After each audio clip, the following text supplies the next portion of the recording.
Can you improve your pet portraits in under 10 minutes a day? Well, let me show you how. Hi and welcome. Today I want to share with you one way you can improve your pet portraits in under 10 minutes a day. Now, I used to think that getting better at pet portraits was really just a matter of drawing more pet portraits. But then I've come across something just recently that made quite a big difference, and I wanted to share that with you today. So what it is, it involves doing a study. So this is some of the more recent ones that I've done. So you're not creating anything, it's not perfect, it's not finished, it's not beautiful. All it is just like really getting to understand a particular structure or element of an animal. So for a pet portrait, that could be the eyes, the ears, even like this one today that I want to show you is like how the body is structured, and that's going to really help get more realism in your pet portraits, because you'll understand why the shadows are where they are, why the highlights are the way they are or where they are, how the structure of the animal is going to affect the fur that's above it, and all of that's going to lead to a more realistic portrait once you get that deeper understanding. So I've been using two ways of approaching this, and I want to walk you through both of them. So let's hop over and get started. Right, so the first way all you are going to need is your sketchbook and a pencil. So what I've done here is I found a couple images on Unsplash. So for this example, I'm just going to use the side view of a dog. I've printed these out. What I've done then is just got tracing paper, and I've just traced the outline of that dog. So there's no details. I've just gone just around the outside and marked that out. So this is what it looks like when you've done that. I've then turned it over, and then on the back I've just gone over with like a 6B pencil and just added some graphite to that outline on the reverse side. Okay, so I've got my outline transferred to my sketchbook.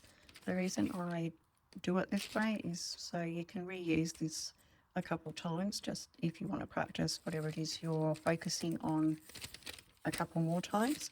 So that's the outline. The book I've been using to do my studies from is this particular one, which I will link below as well. And the page I'm particularly referring to for today is this one that looks at the structure of the animal. So what I'm practicing is where the skull goes, the chest here, the shoulders, the hips, and then how the legs are going to attach to that. So that's going to give me a good understanding of the basic structure of the dog, how the skin and therefore the fur flow over that. So let me show you what we do from here. So I have my book here to the left, my outline. So I'm just going to try and fill in the shapes.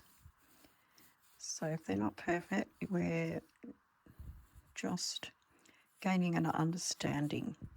So you can go over it as many times as you like. You can erase it. You can start again. So we've got the head. I'm going to say chest is here, like that.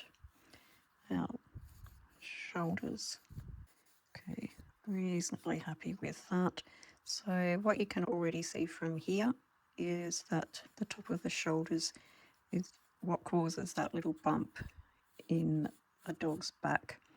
So continuing on, I'm going to put the hips about here. Okay, so that's that. And then I'm just going to try and add how the legs fit into that. So obviously their front legs are going to attach from the shoulder. So I'm guessing there. This other leg, same, go to the shoulder on the other side. And the back legs will come from the hips. Okay, so that gives a rough understanding now of how this dog is put together. And you can also then go on to just fill in around it. and then see how it fits into the overall shapes that we see. Again, it's just rough, it's no perfection required. So there you have one way of approaching an animal study. It doesn't take very long, but it's going to give you an invaluable amount of understanding. So next I will show you how you can also do this exercise using Procreate. So let's hop over and have a look at that. Okay, so I've added the extra layer that we can use to draw on. So I'm just going to select the drawing tool up here. It will be black. I might actually make it a red or a pink, to be honest. All right, so, and again, we can do the same thing. So over here, I can then try and put in where the skull goes. So make that a bit bigger. We've got the outline of the dog here, so you can then go back to layers. So here's your layers up here, and then just hide the one with the reference image. So with this one, layer 1 has the reference image. So if you just tick it there, it will hide that layer. So this is what I really like about it, is that it then leaves you with this stick figure looking thing. So that's actually then quite a good idea to then try and join it up and make a dog's pony out of it. So we've got the skull here, so then just kind of draw around and see if you can create an actual dog shape from it. And then it gets even more interesting once you've done that, which I can show you in a minute.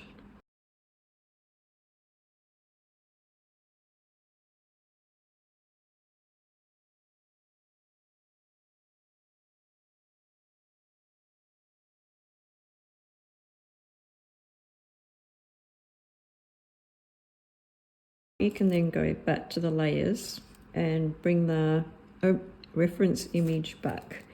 So then you can compare, like, how does your dog drawing actually resemble the real shape.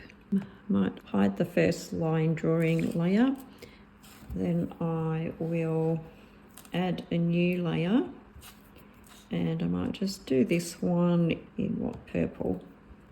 So I'll do this outline in purple, so we can repeat the exercise. So we can then try and put the skull in.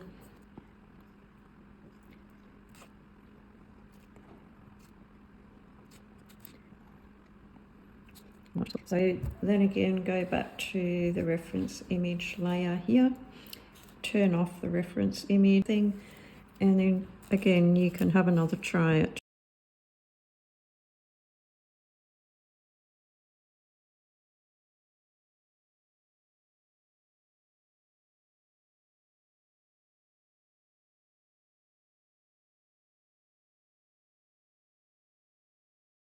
look how that goes. Can't imagine it's going to be too good, but it's actually quite fun. So I'll go back to layers, unhide the reference image, and that one's actually way better. So other than the neck's a little bit too skinny and the head's not fitting in there quite right, but other than that, it's a lot better than the first time. So I hope you've enjoyed this video and give some of these ideas a try yourself. Let me know in the comments if you found it helpful, what other studies you might like me to go through and show you how to do. So if you've enjoyed it, please like and subscribe, and I will see you on the next video.